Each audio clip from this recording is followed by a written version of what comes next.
교수님께서 말씀 주셨던 것처럼 저도 지금 저도 이제 그 컴퓨터에 분석하고 있는 데이터나 잠깐 제가 실례지만 수첩 좀 요청드려도 될까요?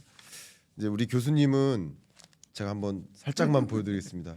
우리 교수님은 이제 저는 이제 그 엑셀에 이 자료들을 이제 계속 업데이트하고 분석하고 데이터를 가지고 그래프를 그리면서 분석을 하고 있지만 잠깐만 보여드리면 교수님이 이렇게 이 수첩에 주제별로 그 숫자를 다 직접 기록하세요. 근데 이게 어떤 의미냐면 기록되어 있는 그래프를 보고 설명하는 거랑 직접 기록하시면서 데이터를 비교 분석하면서 하는 과정에서의 그 텍스트 널리지 그리고 거기서 제공하는 인사이트가 굉장히 크다고 믿고 저도 누가 대신해 주는 것보다는 제가 직접 데이터를 분석하고 하고 있거든요. 교수님도 그러시지 않습니까? 그렇죠. 그래서 이런 게 이게 뭐냐면 말씀하신 것처럼 이 나라가 생각을 해야 되잖아요. 그렇죠. 기업도 생각을 해야 되잖아요. 근데 이 싱크탱크의 부재는 나라가 생각을 안 하는 거고 기업이 생각을 안 하는 거거든요. 미래지향적으로 그렇죠. 어떻게 대응해야 될지를. 근데 경제적인 정치적인 이유로 국내 모든 민간 경제 연구소가 사라지거나 축소되거나 인하우스 컨설팅 방식으로 바뀌거나 이게 저는 우리 한국 경제에 정말 속상한 그러니까 제가 그 출신이어서가 아니라 그건 정말 이 나라가 이 선진국 GDP 규모를 갖고 있는 나라가 지향해야 되는 방향성이다. 그런 생각하는 사람을 더 많이 만들고 그 생각을 온 국민에게 전달하고 또 기업 내부적으로 의사결정에 참조하고 해야 되는 게 아닌가 하는 생각을 저도 하고 있거든요. 그 이제 우리 다 언론에 종사를 하고 네. 언론에 노출이 되지만 제가 이렇게 지금 뭐 방송에 나오게 된 지 10년 조금 넘었지만 이렇게 나와 보면 경제 전문가들이 상당히 많은 실수를 범해요. 수치에서 실수를 하고 수치가 틀리다 보니까 판단이 틀리고요. 네. 판단이 틀리다 보니까 정책을 주장하는 정책이 틀리더라고요. 그러니까 기본적으로 정확하지 않다. 네.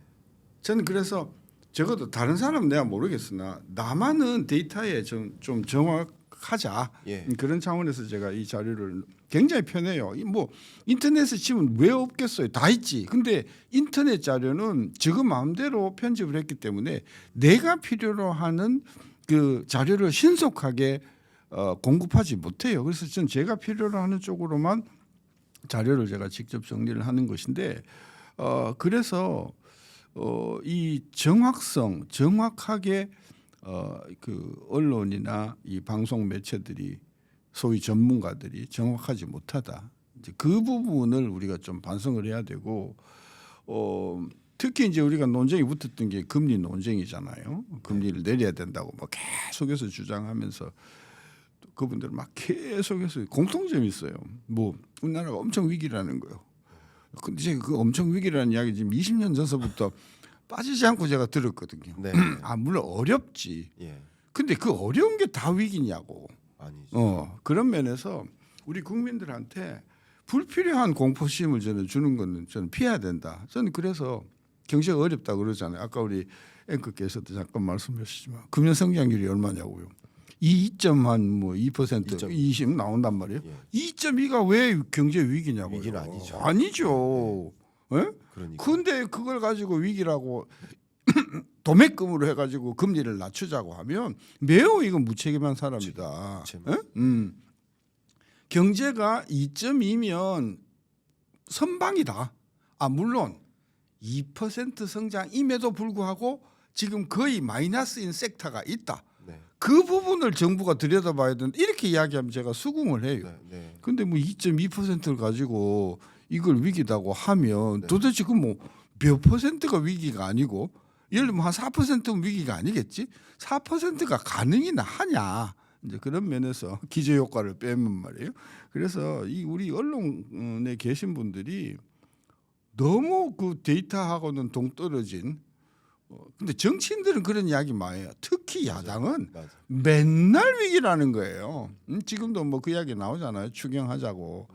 그런데 저는 적어도 우리가 수십만 국민들을 대상으로 하는 자료 같으면 해야 된다. 정확해야 된다. 네. 둘째는 이게 어떤 특정 그룹의 이익을 대변하면 저는 안 된다고 생각해요. 네. 대표적인 게 이제 증시 이야기를 할지 모르겠는데 증시의 우호적인 발언을 하려는 경향이 되게 많은 거예요.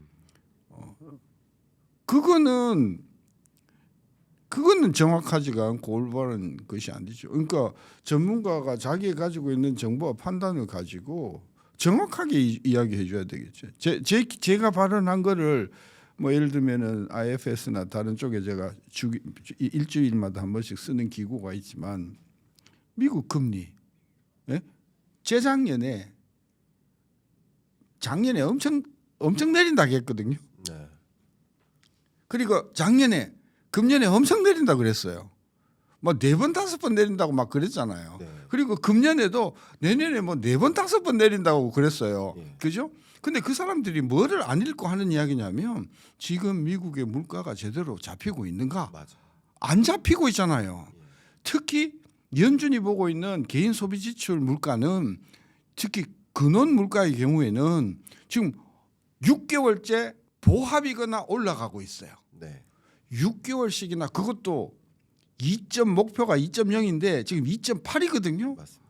이렇게 8개월 가까이 지금 안 올라가고 안 내려가고 보합되는 올라간다는 건 심각한 문제이잖아요. 네. 그럼 내릴 수 없다는 거잖아요. 맞아요. 그래서 제가 연초서부터 금년의 금리는 우리가 생각하는 것만큼 그렇게 많이 내리지 못할 거다. 제가 계속해서 저 혼자 이야기를 했거든요. 네. 근데 지금 딱 나서 보니까 파월도 그걸 느끼기 시작한 거예요. 난 파월이 아직 저는 비겁하고 무능력하다고 생각해요. 진작에 제가 이야기했을 때 이야기를 했었어야죠. 그죠? 저보다 훨씬 더 정보를 많이 갖고 있은 사람일 텐데 이제 와서 그러니까 또 이제 며칠 전에 네. FOMC 한 18일 날인가 그냥 나스닥이 막 폭락하고 그랬잖아요. 네. 그래서 경제 전문가라고 하는 사람들은 증시가 좋건 나쁘건 상관없이 이빠른 이야기를 해야 되는데 며칠 전에 다른 매체에서 네.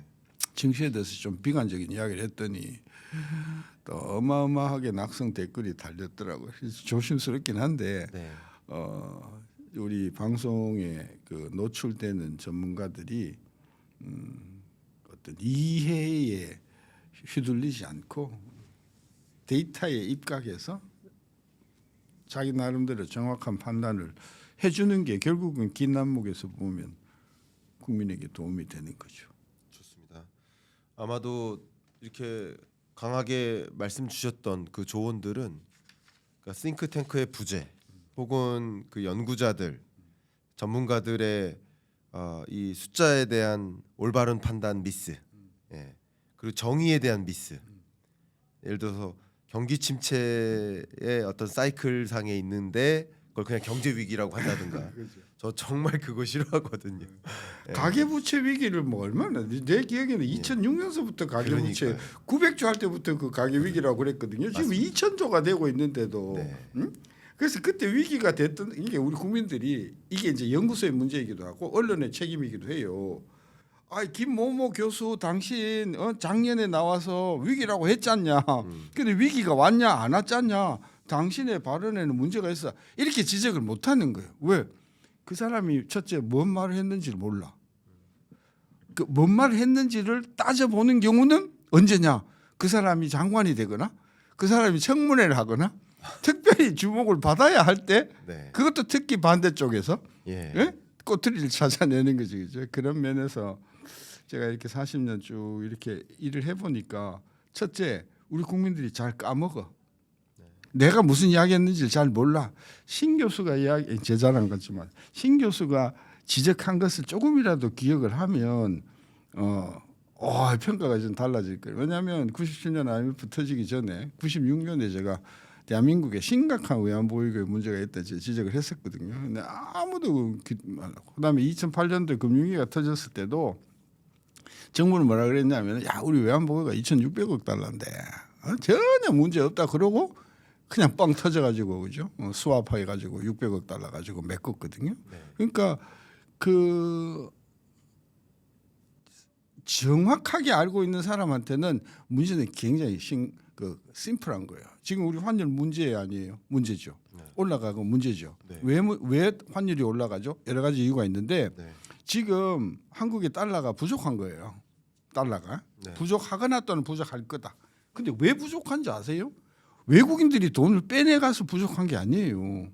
뭐 때문에 부족하냐면 우리나라의 개인 투자가 우리나라의 기관 투자가가 외국 시장이 더 좋으니까 네. 외국 시장에 나가서 투자를 하면서 달러가 쇼티지가 온 거예요. 네, 네. 결국은 한국의 지금 외환 시장을 불안하게 만드는 주체는 외국인이 아니에요. 외국인이 아니고 환율 이야기입니다. 주가는 외국인이 맞아. 주가는 외국인들이 많이 팔어. 근데 이것도 우리가 분명히 알아야 되는 게 외국인들이 주식을 팔면 파는 날 달러로 바꿔가지 않아요. 네. 파는 날 팔아갖고 달러를 사가지고 한국에 예치를 해두거나 아니면 원화로 가지고 있어요. 안 갖고 나간다니까. 네. 근데 갖고 나가는 주체가 누구냐? 우리나라 경제 우리나라요. 주체예요. 네. 기관 투자가나 개인. 네. 그러면 환율 불안의 주범은 누구냐? 외인이 아니라니까. 주가의 불안은 외인일 수 있어. 근데 우리가 구분해야 할 것이 외국인이 한국에서 주식시장을 팔면 주가 떨어지죠. 네. 근데 그 사람들이 그 돈을 가지고 바로 달러로 바꿔 나가냐? 안 그런 경우가 많다. 그래서 지금 환율의 불안은 저는 크게 걱정하지 않는 이유가 네. 이게 외국인들이 털고 이거를 달러로 바꿔 나가면 이건 진짜 걷잡을 수 없을 수가 있어. 네. 근데 지금 그것을 달러 파는 사람들은 다 쉽게 이야기하면 개인 투자가 돼. 한국은 주식이 별 볼 일 없어. 환율은 계속 오를 거야. 미국 시장은 환율도 오르지만 주가도 오를 거야. 그러면 내가 왜 국장에서 노냐고. 그죠? 네. 이 심리를 잠재워 줄 수만 있다면 환율은 저는 놀라운 속도로 안정이 될 거다. 저는 그래 봐서 요즘 또 뭐 환율이 뭐 1,500원 간다 만다 뭐 난리 치는데 좀 좀 웃고 있죠. 네. 오히려 1,400원 아래로 떨어질 수도 있다. 네. 정말 말씀 주셨던 것처럼 지금 거의 이제 1시간 다 돼가는데요. 우리가 데이터에 기초해서 판단, 의사결정도 해야 되고 또 역시 경제를 올바르게 진단하고 또 그것에 맞는 올바른 정책 대응도 필요하고 그런 상황입니다. 그런 면에서 이제 오히려 파월이 비겁했다. 네.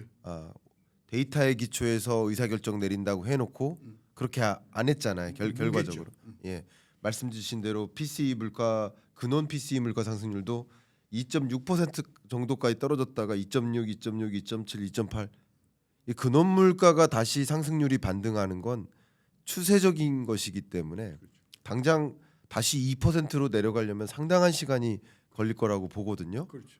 그러니까 이것은 일정 부분 실기했다라고 평가 내릴 수 있겠는데 그렇죠. 그럼 제가 이렇게 뭐 거의 마지막 질문을 이렇게 드리고 싶습니다. 뭐 우리가 페드에 조언할 필요는 없으니까요.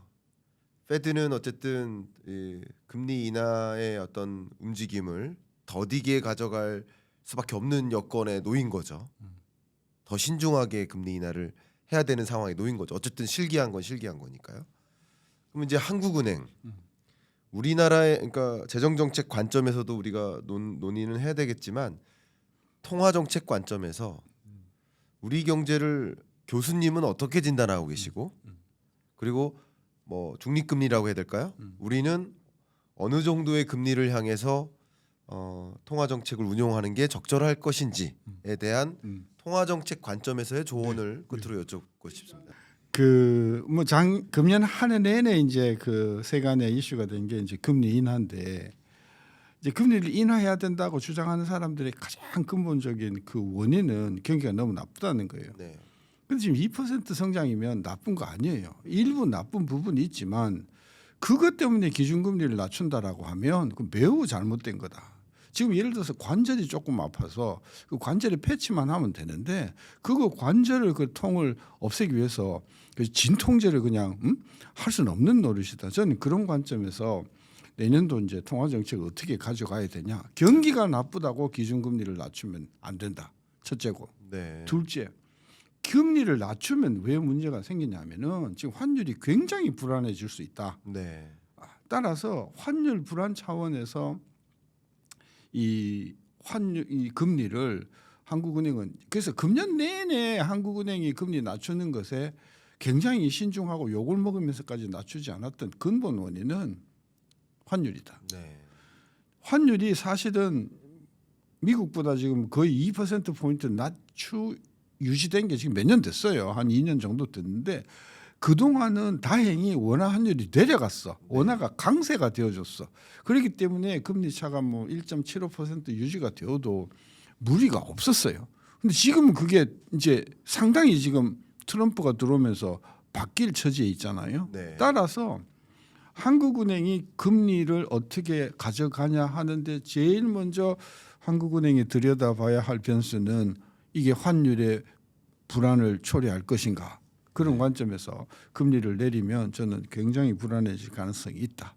따라서 원칙적으로 내년도에 금리는 동결 네. 가져가야 된다. 미국이 2번 내리더라도 네. 그래도 아직도 미국 금리가 우리보다 높기 때문에 기준금리는 동결로 가져가야 된다. 저는 그렇게 생각을 하고 첨언을 하면 만일에 내년도에 우리가 무역수지가 적자가 되고 수출이 극도로 부진해지면서 수입이 급증하게 되면 오히려 금리를 올려야 될지도 모른다. 저는 그런 면에서 우리 시청자들이 내년도에도 금리가 조금 더 내려가겠구나. 그러니 내려갈 때 뭐 부동산을 산다든지 이런 판단을 하게 되면 저는 매우 잘못된 판단이 될 가능성이 있어서 올해보다도 내년이 더 저는 환율이나 금리가 더 불안한 한 해가 될 것이다. 저는 그렇게 보는 거죠. 그 환율 불안이 또 지속되고 있는 상황에서 그 어쩌면 가장 중요하게 고려해야 될 요인이 지금 환율인 거고 그 환율 불안을 고려한다면 금리 인하를 해서는 안 된다. 그럼 제가 혹여나 역질문을 또 한번 드려보겠습니다.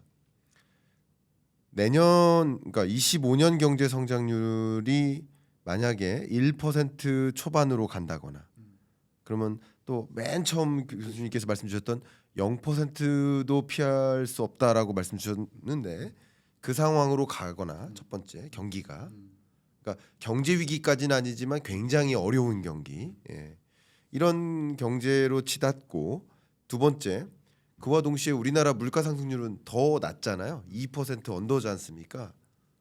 그러면 이런 상황 하에서는 뭐 환율이라는 변수가 있지만 또 경제 성장률이 더 떨어지고 물가 상승률이 2% 언더로 떨어지는 과정에서는 또 그에 맞게 금리를 인하해 줘야 될 필요가 있다라고 볼 수도 있지 않습니까? 이 부분에 대해서는 어떤 생각이십니까? 일단은 뭐 내년도 전 0% 그러니까 1%를 기준으로 봤을 때 플러스 마이너스 0.5 정도 네. 저성장으로 갈 건 확실하다. 네. 그다음에 이제 물가도 그죠? 2% 아래에서 움직이는 것은 사실이다. 네. 근데 내년은 스토리가 좁게 다르다. 왜 다르냐? 일단 환율이 1,350원, 40원대에서 지금 1,450원대 올라와 있거든요. 네. 10% 한 100원 정도 올라왔어요. 이게 한 7% 정도 되거든요. 네. 이 7% 정도의 환율 상승이 우리나라 물가에 주는 영향은 최소한 한 0.3, 0.4% 포인트 된다. 네. 그러면 2% 이상 올라가는 거예요. 네. 그러니까 내년에는 물가 상승률이 지금 수준보다 오히려 더 올라갈 거다고 보는 거죠. 그러면 금리를 내릴 수 없는 형편이 되겠죠. 따라서 아까 질문이 경기도 나쁘고 물가도 안정이 되는데 그러면 금리 내려야 되는 거 아니냐라는 질문에 대해서 물가는 내년도 그다음에 그쵸, 지금 물가는 그동안 이제 그 공공요금을 막 억제를 해왔기 때문에 내년도에 또 인상 요인이 또 생길지도 몰라요. 네. 오케이. 그래서 물가는 그럼 고려요인이 안 물가는 되고. 이제 더 이상 이유가 그러면 0%대 이제 저성장인데 이때 금리를 더 내려서 경기를 촉진시켜야 되는 거 아니냐 네. 그 질문이거든요. 네. 좋습니다. 환율이 팩터가 아니면은 그럴 수 있어요. 네. 환율이 예를 들어서 1,400원, 1,380원 막 내려가주면 그때는 우리 금리를 낮출 수 있어요. 근데 만약에 환율이 지금 1,440원대인데 이게 1,470원, 1,480원 이렇게 올라가면은 절대로 한국은행이 금리를 내릴 수가 없을 것이다. 왜냐하면 금리를 낮추어서 경기를 살린다고 하지만 첫째 그 효과가 굉장히 더뎌. 이거 이 미국에서도 봤잖아요. 기준금리 0.5 내리고 0.25 내렸는데도 그죠? 뭡니까 경기에 미치는 효과가 고용에 미치는 효과가 금방 안 나타나잖아요. 그래서 금리를 낮추어서 생기는 긍정적인 성장 효과는 시간이 오래 걸리고 금리를 낮추어서 생길 때 발생하는 환율 위기는 굉장히 갑자기 굉장히 충격이 크게 온단 말이죠.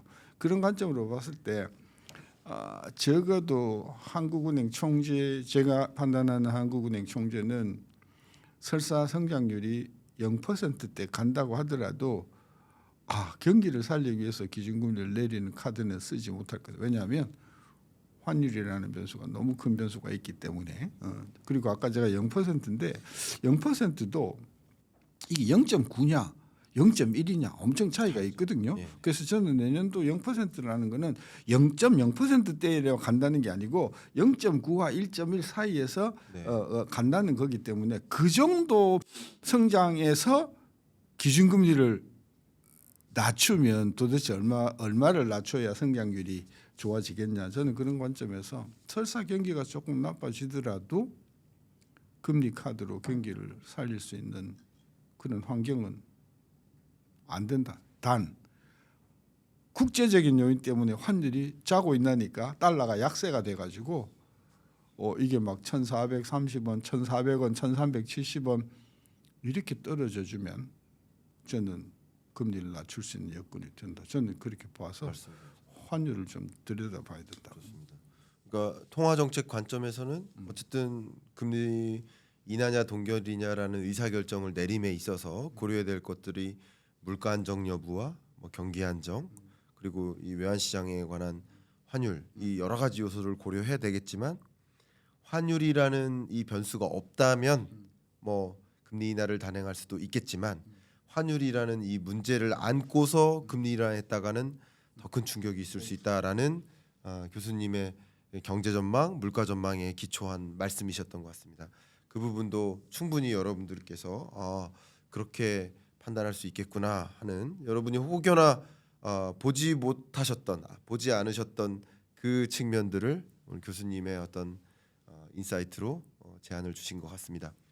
교수님하고 1시간 정도 이렇게 또 대담을 하다 보니까 생각이 든 게 정말 교과서에는 없는 교수님이 그 수십 년 동안 축적해온 그런 어떤 손에 잡힐 수 없는 텍신 널리지, 그죠? 이게 교과서로 정리된 그런 널리지가 아닌 그런 널리지를 주신 것 같습니다. 오늘 토론하신 소감 짧게 말씀 부탁드리고 마무리하도록 하겠습니다. 네, 제가 조금 마음에 안 드는 이야기를 했더라도 제가 어떤 뭐 목적이 있어서 그런 게 아니고 제 판단에는 이게 가장 정확하다고 싶어서 제가 금리 이야기했고 환율 이야기를 했거든요. 양해를 하시고 부탁은 뭐냐면 신 교수가 맞는지 틀리는지 내년 말에 요때쯤 신 교수 그때 이런 이야기를 했잖냐, 그 맞잖냐, 또는 틀렸잖냐 이걸 좀 평가를 해 주시기를 바래요. 일단 기록해 두십시오. 신 교수가 몇 월 며칠 날 이렇게 이야기를 했다. 그래야 이 신 교수가 진짜인지 가짜인지 판별이 가능하지 않겠어요. 저는 그래서 다른 방송을 보시더라도 김광석 선생님이 어떤 이야기를 했다, 정철진이 어떤 이야기를 했다. 이 좀 적어놓고 네. 지나놓고 이 양반이 맞는지만 그래야 진품 가품이 구별되지 않겠어요. 맞습니다. 즉 그런 면에서 우리 시청자들이 그런 그 분별 능력을 가져주면 우리는 훨씬 더 정확하게 하려고 노력할 거고 훨씬 더 우리가 품격 있는 저는 언론 활동을 할 것이라고 봐서 그냥 듣고 그냥 좋다고 박수치고 마음에 안 든다고 욕하지 마시고 좀 깊이 있게 좀 파악하는 그런 저는 시청자들이 많아지면 한국의 경제 수준이 높아진다고 생각해요. 너무 좋은 말씀입니다. 저도 상당 부분 공감하고요. 말씀하신 것이 나의 이해관계와 다르다고 그렇죠. 지적하거나 정치적 이해관계 혹은 뭐 경제적 이해관계와 다르다고. 왜냐면 반은 금리 올렸으면 좋겠고 반은 금리 내렸으면 좋을 겁니다. 그러니까 그게 제가 저는 이제 인터넷 들어가 보면 제가 지금 뭐 국민의힘하고 관련이 있는 것 같이 생각하는 사람 되게 많아요. 네. 한때 내가 국민의힘 미래통합당이 있어요. 저는 그 정당하고 아무 상관없고요. 그다음에 지금 추경에 대해서도 지금 추경 이야기를 오늘 못했는데 추경 이야기도 지금 야당은 하자는 거고 여당 하지 말자는 거잖아요. 신 교수 이야기는 뭐냐면 하자.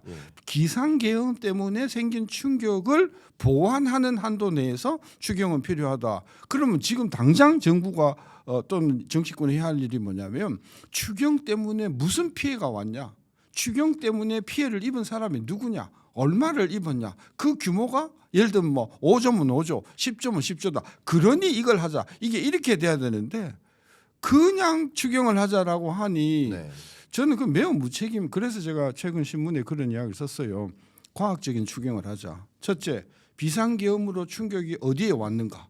비상계엄으로 충격이 얼마나 왔는가? 탄핵 정국으로 앞으로 누가 얼마만큼 피해를 보는가? 이거를 과학적으로 추산한 다음에 그것을 해결하는 적절한 추경을 하자. 저는 그렇게 나와야 된다. 저는 그런 추경이 필요하다.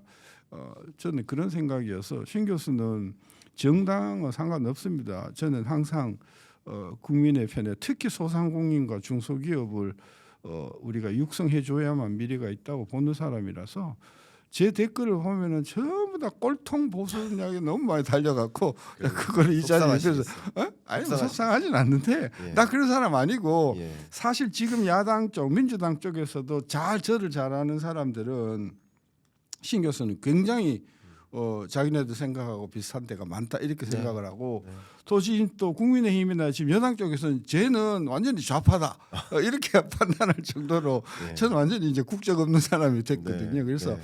경제 전문가를 볼 때 그 이렇게 당의 색깔을 씌워 가지고 저는 판단을 안 했으면 좋겠어요. 저는 사안별로 이게 필요하면 제가 주장을 하고 필요하지 않으면 반대를 하는 입장이라서 저는 그 부분을 분명하게 좀 알아주셨으면 좋겠어요. 좋은 말씀입니다. 교수님 제가 알아드리고 있습니다. 오케이. 예, 땡큐. 우리 교수님은 네.